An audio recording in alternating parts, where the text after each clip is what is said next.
Hi everyone, Dr. Drew Ramsey here. Make sure to subscribe below so you don't miss any of these videos. Let's talk about nutrition and bipolar disorder because there's a new review that just came out that goes over all of the literature that's ever been published about nutrition and bipolar disorder. My latest book, Eat to Beat Depression and Anxiety, focuses on mood disorders and anxiety disorders, but I get the question a lot about how nutrition relates to other mental health disorders like bipolar disorder.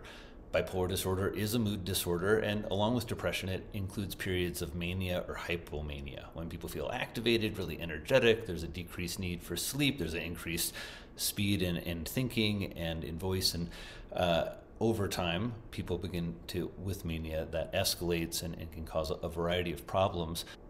When it comes to the treatment of bipolar disorder, nutrition and nutritional therapies are adjunctive, meaning that the mainstay of treatment for most patients are going to be medications like lithium, Depakote, or some of the new mood stabilizers. It's a great effort. This paper is by Benny Laffer and Fernanda Gabriel from the University of Sao Paulo, the division on bipolar disorder there, and they're joined by two big names in the nutritional psychiatry field, Felice Jacka and Michael Burke from the Mood and Food Center in Australia. So the findings, as they sum up, show that nutritional therapies are quite important when it comes to thinking about the overall management of bipolar disorder for a few reasons. First of all, patients with bipolar disorder often have an increased risk for other metabolic disorders, obesity, diabetes, or having challenges with lifestyle. So they state that nutrition is a non-negotiable foundational treatment. And I think this is really important as we think about nutritional psychiatry being an intervention or a set of interventions and ideas that can really be critical for patients with a variety of brain-based disorders like mental health disorders. The authors found that there was a significant correlation between mood and mood stability and the intake of a few different types of foods, seafood, and namely these nutrients, long-chain omega-3 fatty acids, zinc, and folate or folic acid. So let's talk a little bit about those, where you can find them in your diet and safe ways to get them. The first category is seafood, and there are a lot of different fish in the sea, a lot of different types of seafood. And so looking to get the seafood that has the most long-chain omega-3 fats with the fewest concerns. And so when we're doing that, we're looking at fish like anchovies and sardines, wild salmon, rainbow trout. These are foods that have a reasonably high amount of omega-3 fats.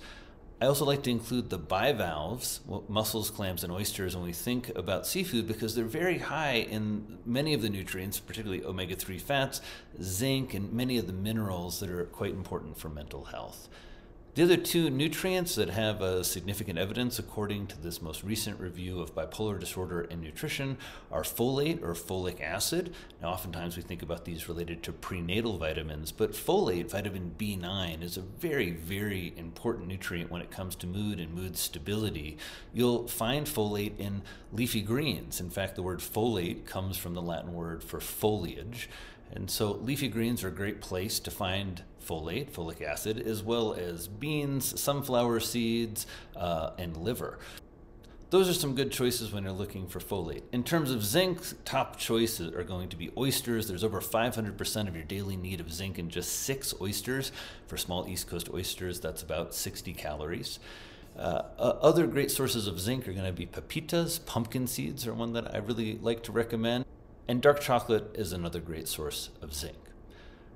It's great to see a review come out about nutrition and bipolar disorder. For individuals interested in this, it provides you a great resource in terms of all of the studies that have really been done, the over 60 trials that they include. So check that out. Two other trials that come to mind that are important when it comes to nutritional moves that individuals with bipolar disorder can make. The first was a study done by Robert Yokin's group at Johns Hopkins that looked at a correlation between nitrated meat products and the risk of mania and hospitalization for mania. They found an increased relative risk, about 3 times the risk when individuals had a daily meat stick or other nitrated meat products. So avoiding these highly processed foods, which meat sticks often are, is one move to think about. The other study that was quite interesting came from Faith Dickerson, and it looked at an adjunctive probiotic. So these were individuals who were hospitalized with mania, so they had bipolar disorder. They received treatment as usual. Usually this was lithium or Depakote. and then added on was either a placebo or a probiotic.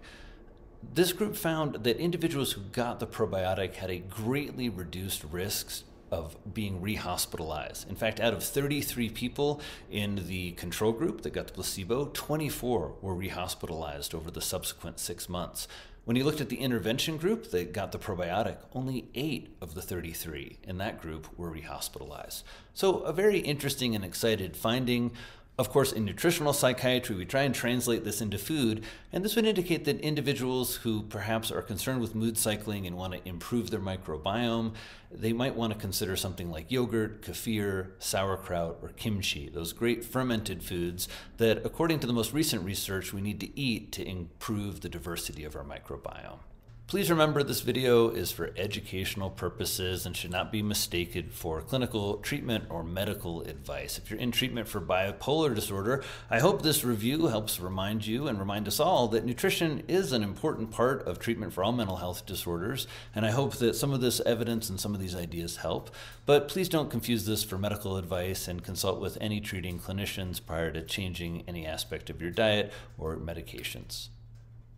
Thanks so much for tuning in. If you'd like more of this content about mental health and nutrition, please subscribe below or check out more resources on my website, drewramseymd.com. Thanks so much. See you soon.